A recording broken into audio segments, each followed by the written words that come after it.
بنورنا الدنيا وننشر في الفضاء أملا ونعلي عزم همتنا فمن طلب العلا وصل. الحمد لله رب العالمين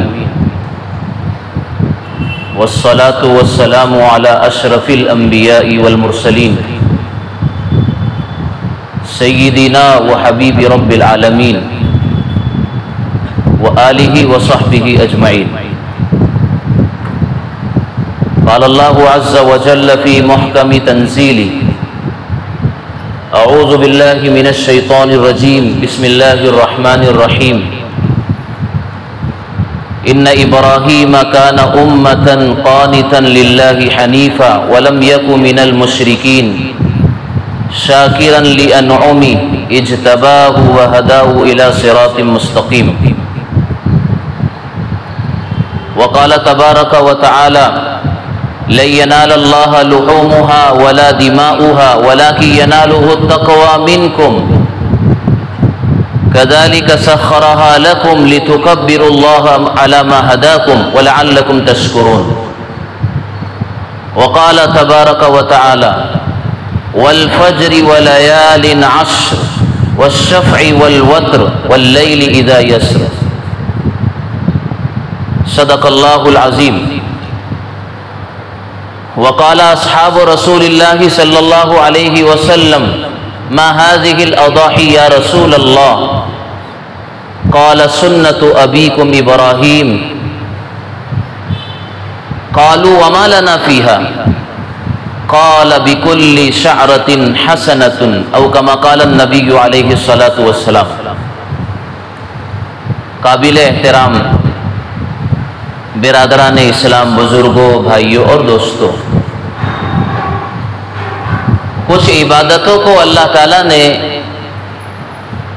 ایام مخصوص کے ساتھ اور اوقات مخصوص کے ساتھ اور طریقہ مخصوص کے ساتھ لگا دیا ہمارے لیے.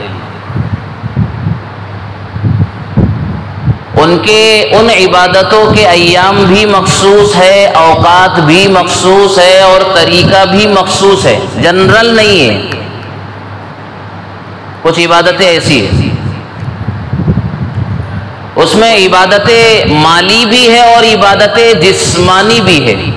مال سے دی جانے والی عبادت اور جسم و جان جس میں لگتا ہے ایسی عبادت. ظاہر سی بات ہے، جب اللہ تعالیٰ جن دنوں اور راتوں کو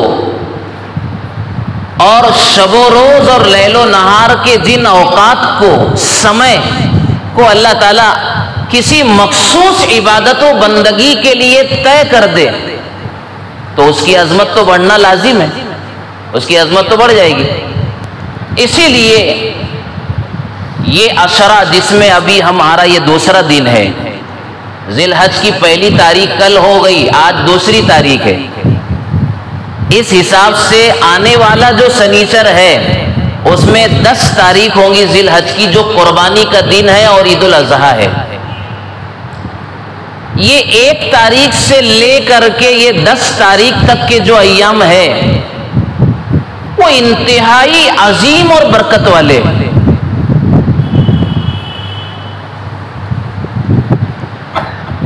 انتہائی عظیم اور برکت والے. عظیم اس لیے ہے کہ اللہ تعالیٰ نے اس کی قسمیں کھائی ہے. اللہ جس چیز کی قسم اٹھائے قرآن میں، وہ ظاہر سی بات ہے وہ باعظمت ہو جائے گی. اللہ تعالیٰ اس کے محتاج نہیں ہے کہ اپنی بات کی اہمیت کو بندوں کے دلوں میں اتارنے کے لیے وہ قسم کا سہارا لے. اللہ اس کے محتاج نہیں. وراء الورا، بے نیاز خدا ہے، جیسے چاہے بندوں کے دلوں میں اتار دے. لیکن وجہ علماء نے یہ لکھی ہے کہ جن چیزوں کی اللہ قسم کھاتے ہیں، قسم کے ذریعے سے اس چیز کی عظمت کو بندوں تک پہنچا دیا جاتا ہے اور اس کی اہمیت کو بڑھانا ہوتا ہے. اس لیے اللہ تعالیٰ قسمیں کھاتے ہیں.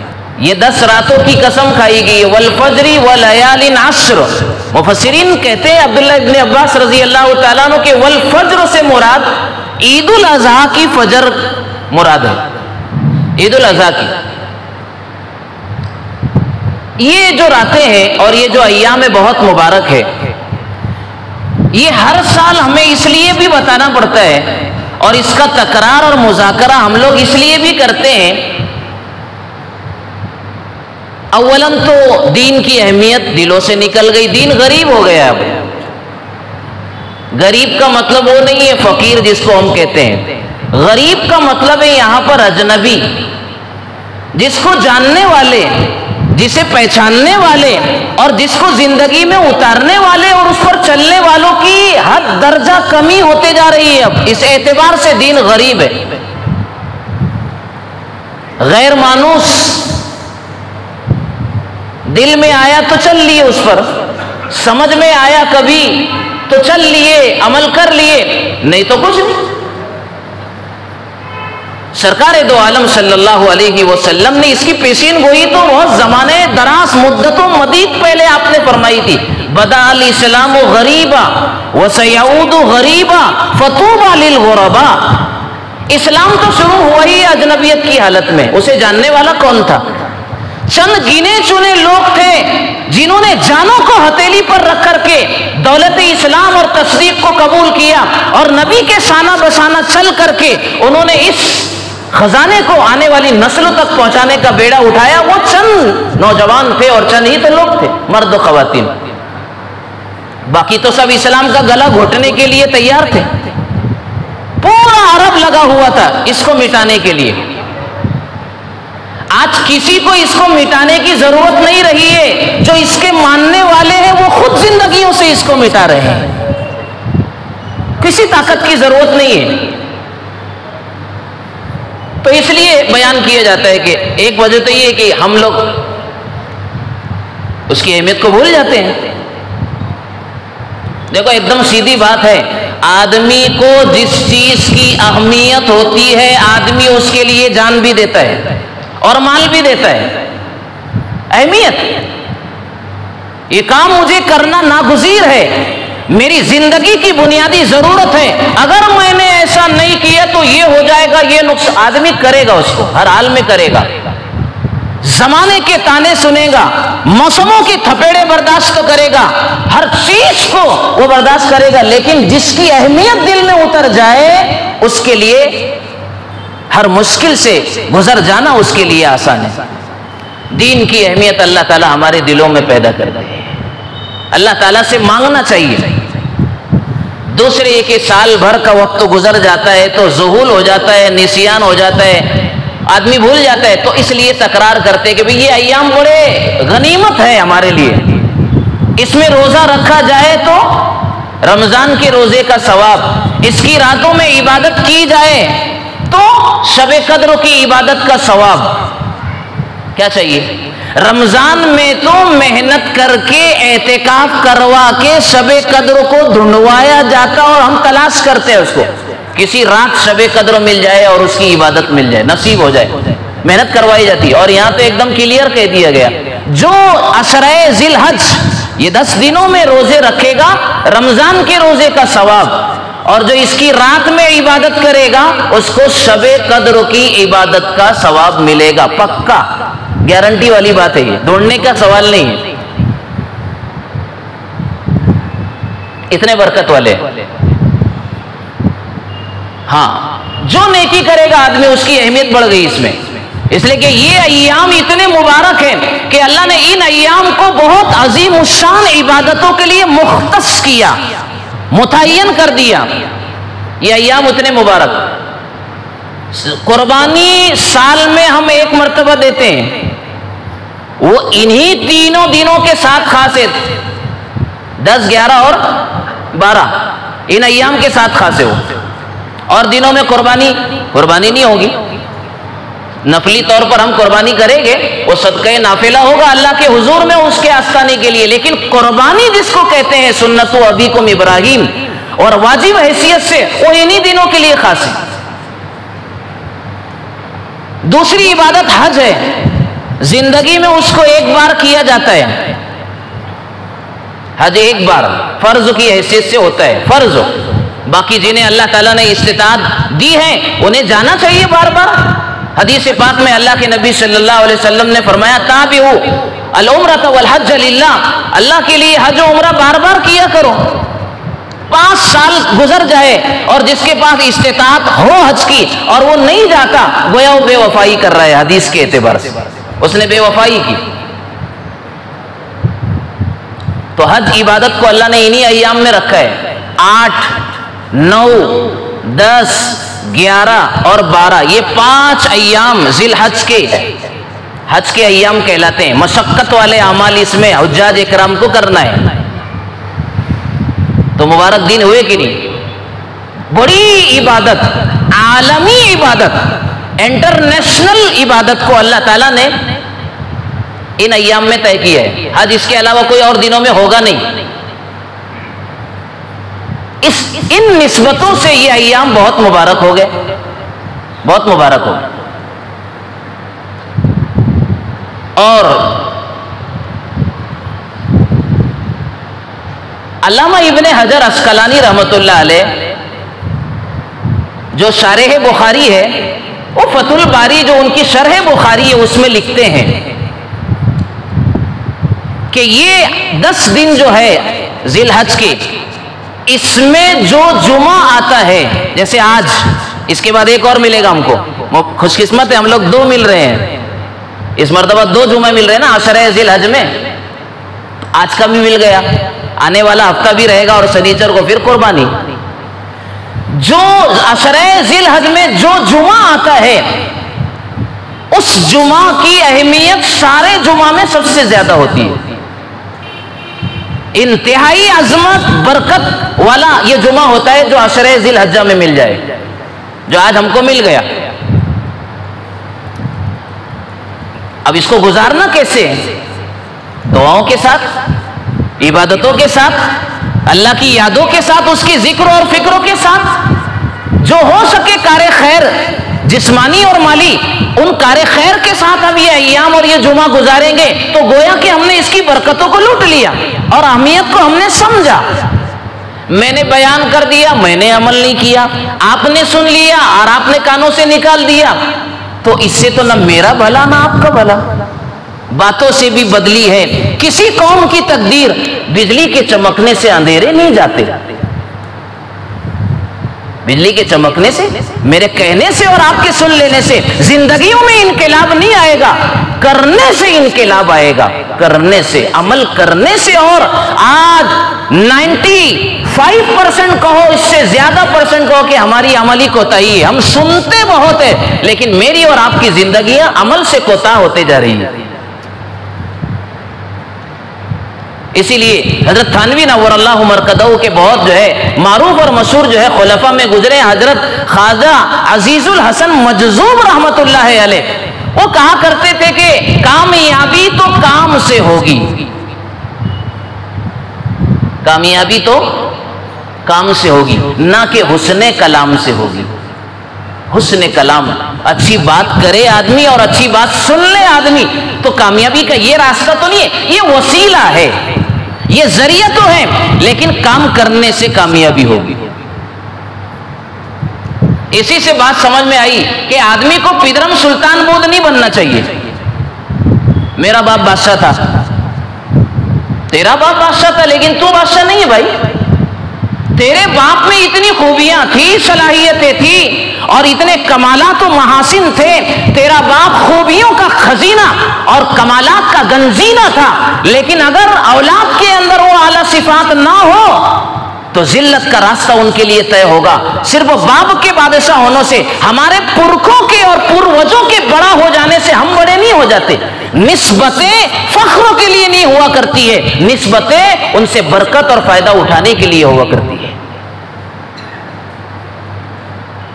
یہ جمعہ جو 2 مل رہے ہیں نا ہم کو اس عشرے کے، سب سے اہم ہے، سال بھر میں سب سے اہمیت والا جمعہ یہ ہوگا جو عشرہ ذی الحجہ میں ہم کو مل رہا ہے۔ شارح بخاری ابن حجر عسقلانی رحمت اللہ علیہ یہ بات کہہ رہے ہیں۔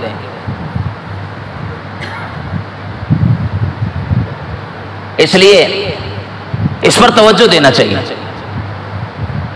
اب ایک اور بات جو عام لوگوں کو پتہ نہیں ہے. میں سمجھتا ہوں کہ ابھی تو مجمع آنے کے بعد یہ بات بولنا چاہیے. اب یہ بھی ایک مسئلہ ہے ہمارے لیے, بولنے والوں کے لیے. وہ جو بات ہے جو سب کو سنانے کی ہے وہ تو ابھی ہے نہیں.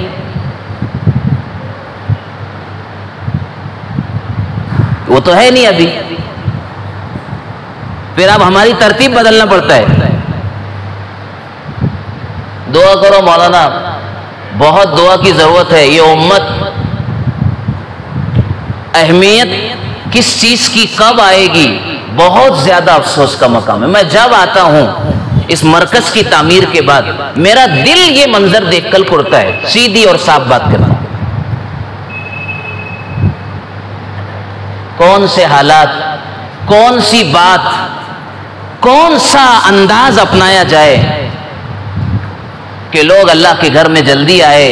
یہ عشرۂ ذی الحج چل رہا ہے, اس کس چیز کی اہمیت کیسے اتاری جائے, اب دماغ کام نہیں کرتا,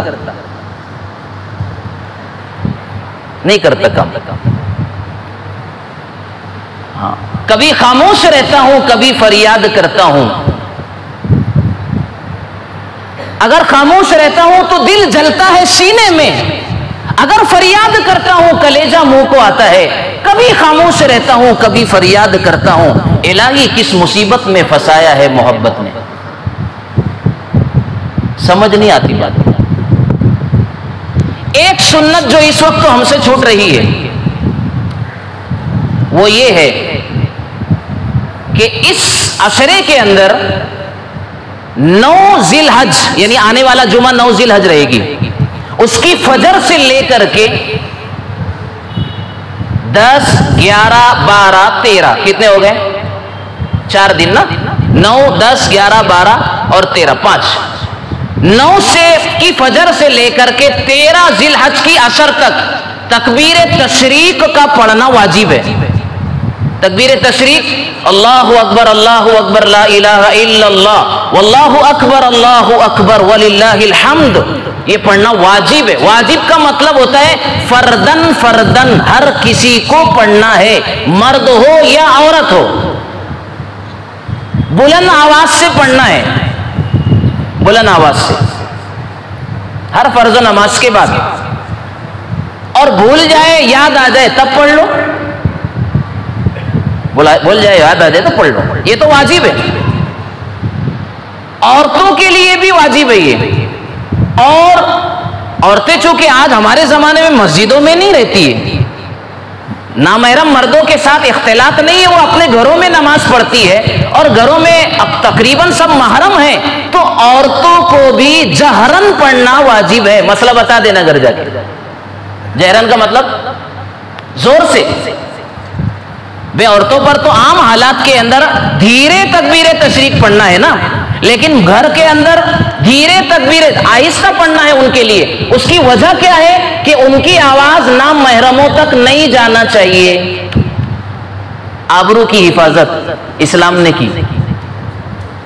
لیکن گھر میں پڑھ رہی ہو تو گھر میں محرم ہے, کوئی اگر نام محرم نہیں ہے تو عورتوں کو بھی زور سے تکبیر پڑھنا چاہیے. اب گھر میں عورتیں تو زور سے پڑھتی نہیں ہے, مسجد میں ہمارے حضرات بھی زور سے نہیں پڑھتے. اتنا بڑا مجمع رہتا ہے, آواز گونجتی نہیں ہے, مسجد نہیں گونجتی ہے. جہرن پڑھنا چاہیے, اتنا جہر ہونا چاہیے اور اتنی آواز بلند ہونا چاہیے کہ مسجد گونجے تکبیر تشریق کی آواز سے. کچھ لوگ اس میں بھی اونگتے رہتے ہیں ڈھیلے, بازو والے کو ایسے دھکا دینا پڑتا ہے, آواز نہیں نکلتی ہے. باہر تو بہت آواز نکلتی ہے اپنی بھائی, یہاں کیوں نہیں نکل رہی ہے؟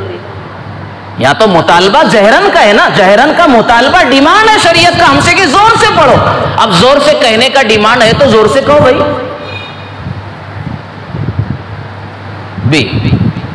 یہ تو بات سمجھ میں آ گئی. میں جو کہنا چاہتا ہوں وہ یہ کہ کل سے ذی الحج مہینہ شروع ہو گیا. پہلی تاریخ ذی الحج کی پہلی تاریخ سے لے کر کے 10 تاریخ تک یعنی 9 تاریخ تک, 9 کی فجر تک, کیونکہ 9 سے تو واجب شروع ہو رہا ہے نا. یہ 9 دن یعنی 8 دن سمجھو, 9 سے تو واجب شروع ہو رہا ہے. یہ 8 دن, 1 سے 8, آج دوسرا دن ہے. اس میں بھی ہر فرض و نماز کے بعد تکبیر تشریق کا پڑھنا سنت ہے. یہ سنت چھوٹ رہی ہے امت سے. اس لیے ابھی نماز کے بعد پڑھنے کا اپنا زور سے. یہ سنت ہے. روایات و احادیث میں آتا ہے حضرت ابو ہریرہ رضی اللہ تعالیٰ عنہ اور حضرت عبداللہ ابن عمر رضی اللہ تعالیٰ عنہ کانا یکبر التشریق بعد الصلاۃ. پہلی تاریخ سے یہ حضرات تکبیر تشریق کو ہر فرض و نماز کے بعد پڑھا کرتے تھے.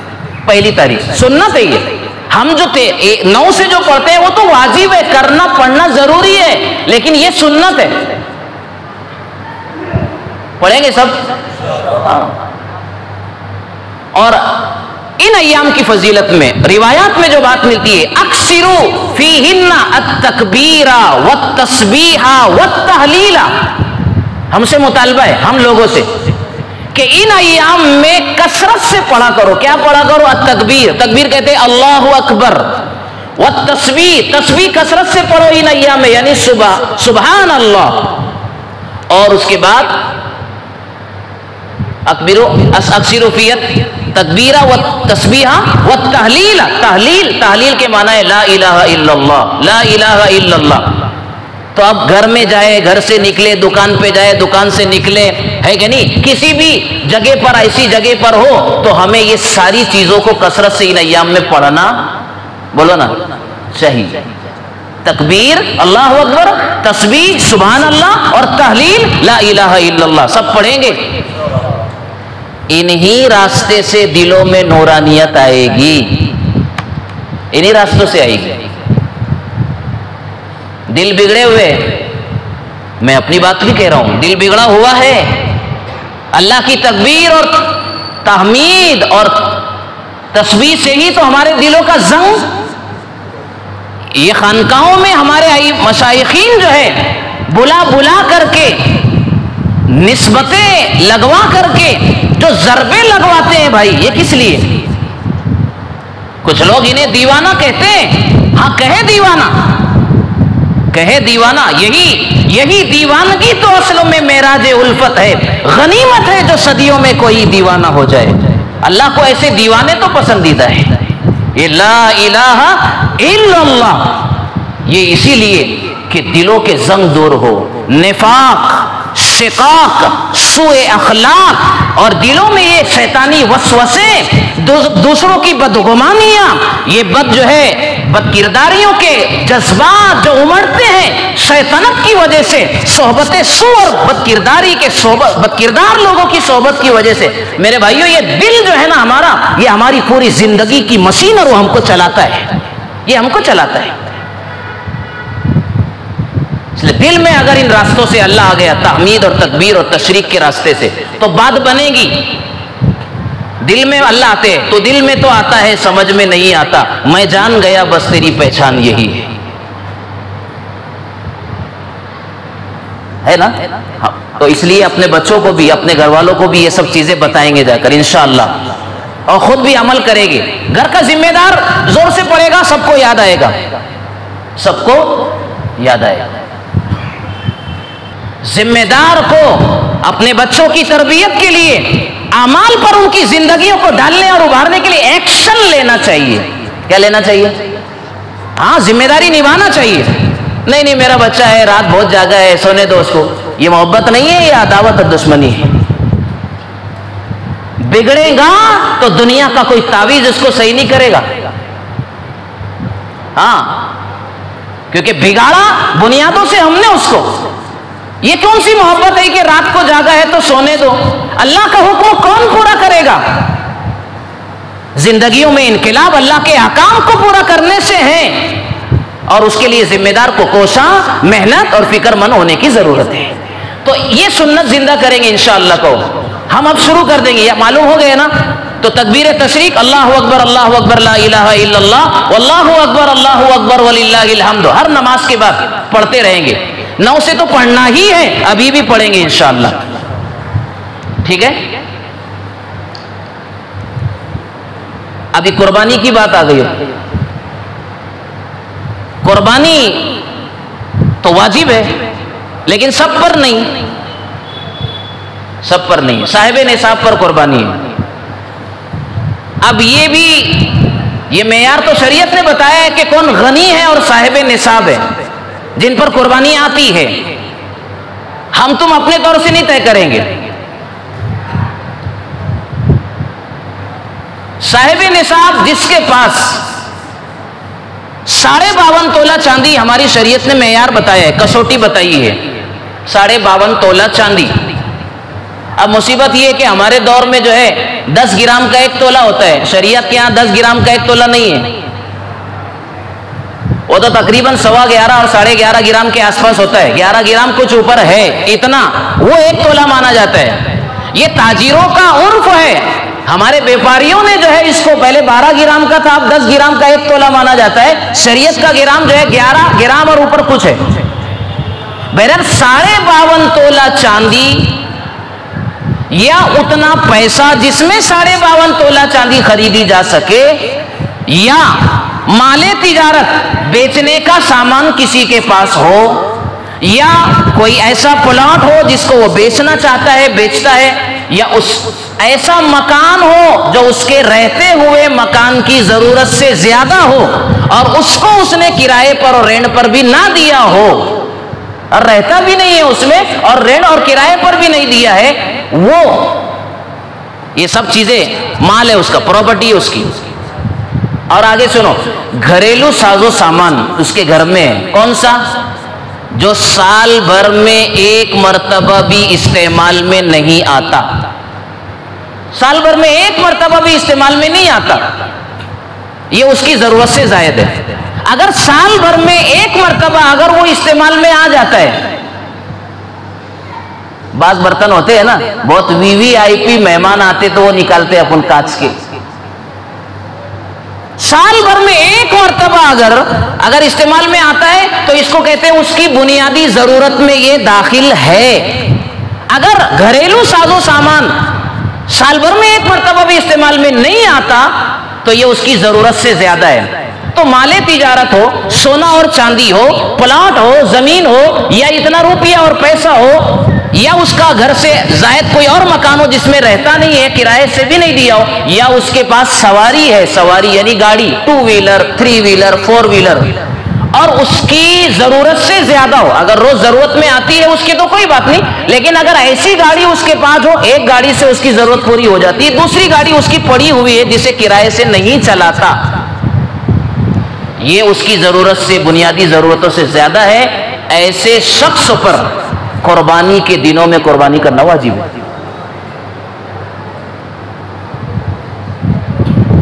چلو کچھ لوگ بولیں کہ یار ابھی تو نہیں ہے اپنے پاس، تو ٹھیک ہے ابھی نہیں ہے، ابھی واجب نہیں ہے، اب 3 دن قربانی کے ہیں، 10 11 12 تاریخ جو تیسرا دن ہے قربانی کے کرنے کا، غروب آفتاب تک اس کا ٹائم ہے، اگر غروب آفتاب سے پہلے قربانی کے تیسرے دن میں کسی کے پاس اگر اتنا بینک بیلنس آ جائے، اتنا مال آ جائے کسی بھی شکل کا جو آپ کو بتائی گئی ابھی، اگر اس شکل کا اور اس کی مالیت، اس کا ویلو، مارکیٹ ویلو اگر 52.5 تولہ چاندی کے برابر اگر پہنچ جاتا ہے اور اس کی بنیادی ضرورت سے زیادہ ہے اور اس پر قرضہ بھی نہیں ہو، قرضہ نہ ہو، یہ ضروری ہے کہ قرضہ کو مائنس کرنے کے بعد دیکھیں گے کیا بچا میرے پاس، اگر 52.5 تولہ چاندی کے برابر کی ملکیت اگر اس کی ہے تو ان دنوں میں غروب آفتاب تیسرے دن اگر اس سے پہلے بھی اتنا آ جائے تو اس کو بھی قربانی دینا پڑے گا۔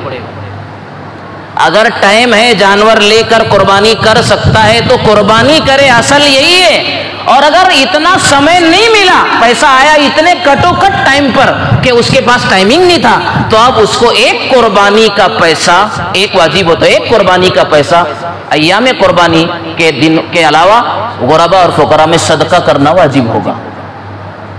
مسئلہ سمجھ میں آ رہا ہے؟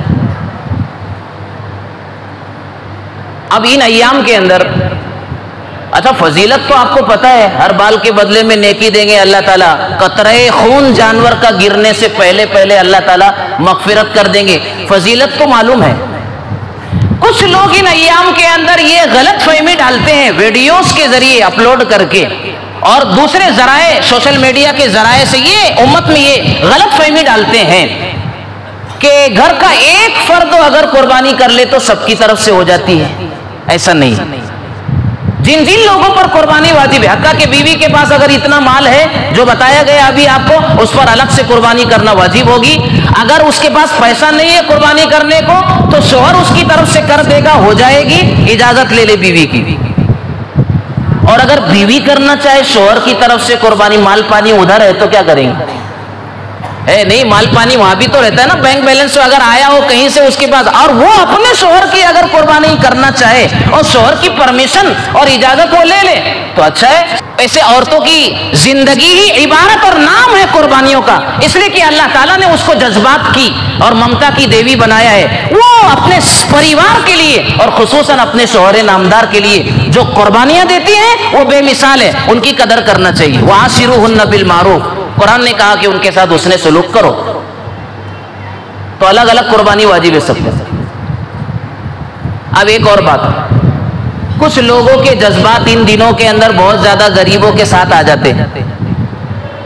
مطلب سمجھے آپ کہ بھائی حالات اتنے خراب ہیں اور مسائل اتنے ہیں، حالات اتنے خراب ہیں اور مسائل اتنے امت کے ابتری ہے، تو یہ خطیر رقم، غیر معمولی رقم جو قربانی کے اندر خرچ ہوتی ہے، کیا بہتر ہوتا کہ اس سے غربا مساکین کی امداد کی جاتی اور ان کے مکانات تعمیر کر دیے جاتے، اور کہنا چاہیے کہ ان کی جو بھی الجھنے، یعنی امت کو ڈیولپ کرنے کے لیے ظاہری طور پر ان کی زندگیوں کو سوار کرنے کے لیے مکانات ہے اور تجارت اور اس طرح کے لیے خرچ کرتے تو کتنے یتیموں کا اور غربا کا فائدہ ہو جاتا۔ ایسی بات کو ڈالتے ہیں لوگوں میں۔ صاحب روح المعانی نے لکھا ہے، جو بہت بڑے مفسر ہیں، انہوں نے یہ بات لکھی ہے کہ دیکھو اللہ تعالیٰ اپنے بندوں کو عبادت کے راستے سے اپنے سے قریب کرنا چاہتا ہے۔ عبادت کے راستے سے بندہ کہاں جاتا ہے؟ اللہ سے قریب جاتا ہے۔ یتقرب الیہ العبد بالصلاۃ والقرآن وتلاوت القرآن، بندہ نماز کے ذریعے سے، تلاوت قرآن کے ذریعے سے اللہ سے قریب ہوتا ہے۔ ایسے جتنی عبادتیں ہیں اس کا لاجک ہی ہے، لاجک یہ ہے کہ بندہ عبادتوں کے راستے سے، چاہے وہ فرض درجے کی ہو، واجب درجے کی ہو یا نفل درجے کی عبادت ہو، عبادات کے راستے سے بندہ اللہ کا مقرب، محبوب اور اس کا قرب اور اس کی نزدیکی اللہ بندے کو حاصل ہوتی ہے۔ صاحب روح المعانی کہتے ہیں کہ اللہ نے بندے کو اپنے سے قریب کرنے اور اسے اپنا مقرب اور چہیتا بنانے کے لیے جو بندگی کا طریقہ طے کر دیا ہے، اسی راستے سے بندے کو اللہ کا قرب اور اس کی محبوبیت کا مقام ملے گا۔ اس کے علاوہ کوئی اور راستہ تلاش کرے گا فضول ہے، کبھی اللہ کا مقرب نہیں بنے گا۔ تو اب قربانی کو ان دنوں میں اللہ نے ہمارے لیے تقرب کا ذریعہ بنایا کہ جانور کی قربانی کرو، زیادہ سے زیادہ ان ایام میں قربانی کا عمل ہونا چاہیے، یہ اللہ کو پسندیدہ ہے۔ جب یہ عمل اللہ کو زیادہ پسندیدہ ہے، اس عمل کا کرنے والا اللہ کو زیادہ پسندیدہ ہے، تو اب یہ خلجان پیدا کرنا، یہ تذبذب اور یہ کنفیوژن امت میں ڈالنا کہ پیسہ اور قربانی کی بجائے یہ امت میں غربا اور مساکین کی امداد کر دو، یہ شیطانی چکر ہے اور شیطانی وسوسہ ہے۔ ایسا لوگ شیطانی چکر کا شکار ہو جاتے ہیں۔ تقرب ان راستوں سے حاصل نہیں ہوگا، اللہ نے یہ راستہ بتایا۔ جیسے آدمی حج کے لیے گیا، جو لوگ گئے ہیں اللہ تعالیٰ ان کے حج کو اللہ قبول کرے اور اعمال ان کے لیے آسان بنا دے۔ ہمارے لیے بھی اللہ تعالیٰ حج کے عمل کو صفات قبولیت کے ساتھ مقدر فرمائے۔ زور سے کہو نا آمین۔ ارادہ نہیں ہے کہ جانے کا، تو تڑپنا چاہیے اس کے لیے۔ تو اللہ نے کہا وہاں آؤ، کہاں پر آؤ؟ مکہ آنا پڑے گا، لمبا سفر طے کرنا پڑے گا، بڑی موٹی رقم خرچ کرنا پڑے گی اور میرے گھر کا دیوانہ وار چکر لگانا پڑے گا۔ اب آدمی سوچے کہ یہ اتنا لمبا خرچہ، یعنی اتنا لمبا سفر اور یہ گھر بار اور تجارت اور کو چھوڑنا، یہ سب کرنے کی بجائے یہ 5 لاکھ روپیہ جو میرا حج میں خرچ ہونے والا ہے، یا فرسٹ کلاس میں اگر 7 لاکھ روپیہ اگر خرچ ہونے والا ہے، یہ 5-7 لاکھ روپیوں کو میں یہیں پر کیا کر دیتا؟ ضرورت مندوں کو دے دیتا، کسی کا مکان بناتا، کسی کی شادی کرتا۔ ایسا دماغ میں اگر کسی کو خیال آئے، چلے گا؟ چلے گا کہ بولو؟ ارے اس کو ثواب ملے گا یا گنہگار بنے گا؟ وہ فرضوں کو چھوڑ کر گنہگار بنے گا، وہ اسے وہیں آنا ہے، وہیں دیوانہ اور مجنونانہ پھرنا ہے، وہی مستانہ وار اس کو اپنی جو ہے محبتوں اور عشق و وفا کی اداؤں کو اللہ کے سامنے پیش کرنا ہے۔ جو اللہ کے محبوب ترین بندوں کی یادیں ہیں ان کو زندہ کرنے کے لیے اللہ تعالیٰ نے یہ حج کا نظام رکھا ہے۔ ان ابراہیم کان امۃ قانتا للہ حنیفا ولم یک من المشرکین شاکرا لانعمہ اجتباہ، اللہ نے ان کو منتخب کیا، وہداہ الی صراط مستقیم، وہ رہبر و رہنما پوری ملت کے ہیں۔ ان کی ادائیں زندہ ہوں گی حج کرنے سے، ہاجرہ کی ادائیں زندہ ہوں گی صفا مروہ کی سعی کرنے سے، محبوبوں کی اداؤں پر نقالی کرنے سے وہ ادائیں زندہ ہوگی نا۔ ہم محبوب بنیں گے اللہ کے، وہ محبوب بنے تھے، ہم بھی ان اداؤں کی نقالی کرنے سے محبوب بنیں گے۔ تیرے محبوب کی یا رب شباہت لے کے آیا ہوں، حقیقت اس کو تو کر دے، میں صورت لے کے آیا ہوں۔ ہم تو صورت پیش کرتے ہیں نا، اصل تو محبتوں کی ادائیں انہوں نے پیش کی تھی، وہ اللہ کے یہاں اتنی مقبول اور پسندیدہ ہو گئی کہ اب جو بھی ان اداؤں پر چلے گا وہ بھی اللہ کا مقرب بنے گا۔ اس لیے یہ بھی شبہ دماغ سے نکال دی جائے۔ آخری ایک بات ہے، سوال یہ کہ جو لوگوں کو ایسا خیال آتا ہے، تو اگر ہم یہ کہتے ہیں کہ اگر اعلان کر دیا جائے کہ بھی چلو آپ قربانی مت کرو، بہت پیسے اس میں ضائع ہو جاتے ہیں، خون بہانے سے کیا ملے گا، چلو ایک کام کرو، ہم اعلان لگاتے کہ بھی چلو اب جو ہے یہ سارے پیسے جو لوگ قربانی نہیں کر رہے ہیں وہ ہمارے پاس یہاں جمع کرو، اور پورا ایک نظام بناتے ہیں، اور ہم اپنی مسجد سے یہاں پورے محلے میں جو لوگ بھی حاجت مند اور ضرورت مند ہیں بولو ان کو ہم تقسیم کریں گے، اپنی قربانی کا پیسہ یہاں جمع کرو۔ جو لوگ کہتے ہیں نا غریبوں کی محبت کا دعویٰ کرتے، وہی نہیں آئیں گے، پہلے وہی غائب رہیں گے، وہ غائب رہیں گے۔ یہ شیطانی وسوسہ ہے۔ میرے بھائی ان ایام کی قدر کیجیے، اعمال کے ساتھ زندگی گزاریے۔ اس وقت تو سب سے زیادہ دعاؤں کی ضرورت ہے۔ حالات جس قسم کے ہیں، ہم سب کے لیے، ہر ایک کو اپنی اپنی ذات کے لیے دعا کی ضرورت ہے۔ پوری امت کا تو مسئلہ ہے ہی ہے میرے بھائی، انفرادی طور پر بھی ہر شخص کو اپنی ذات کے لیے دعا کی، لمبی دعاؤں کی ضرورت ہے، چھوٹی موٹی نہیں۔ کیسی دعاؤں کی؟ لمبی دعاؤں کی ضرورت ہے، گریہ ہوزاری کی ضرورت ہے۔ حضرت ابراہیم کی سیرت میں قرآن نے جو ان کی صفت بیان کی، ان ابراہیم کان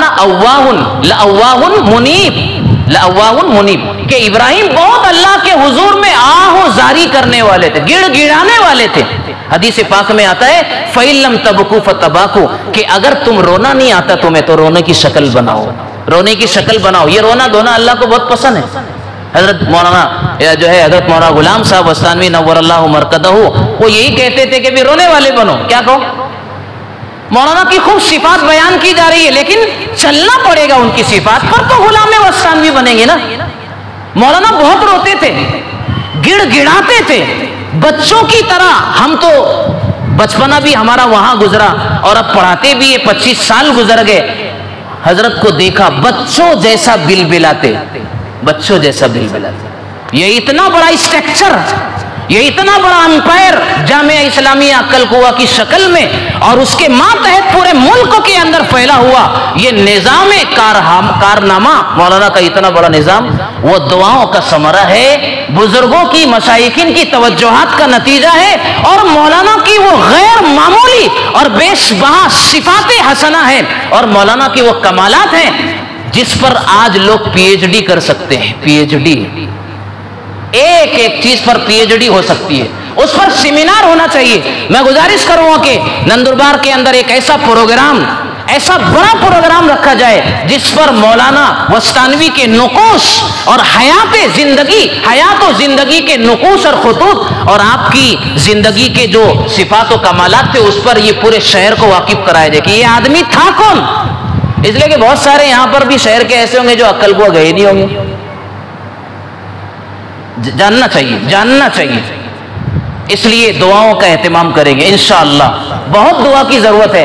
دعا کرو کہ اللہ تعالیٰ امن و عافیت کے ساتھ یہ تہوار گزر جائے، یہ خوشیاں ہماری گزر جائے، اور جو گائیڈ لائن ہم کو دی گئی ہے اس کے مطابق ہم چلیں گے۔ سب سے بنیادی چیز یہ ہے، گائیڈ لائن جو گورنمنٹ کی اس کے مطابق کام کر کے ہم لوگ صفائی کا بہت خیال رکھیں گے۔ یہاں امت مسلمہ بہت بچھڑی ہوئی نظر آتی ہے۔ صفائی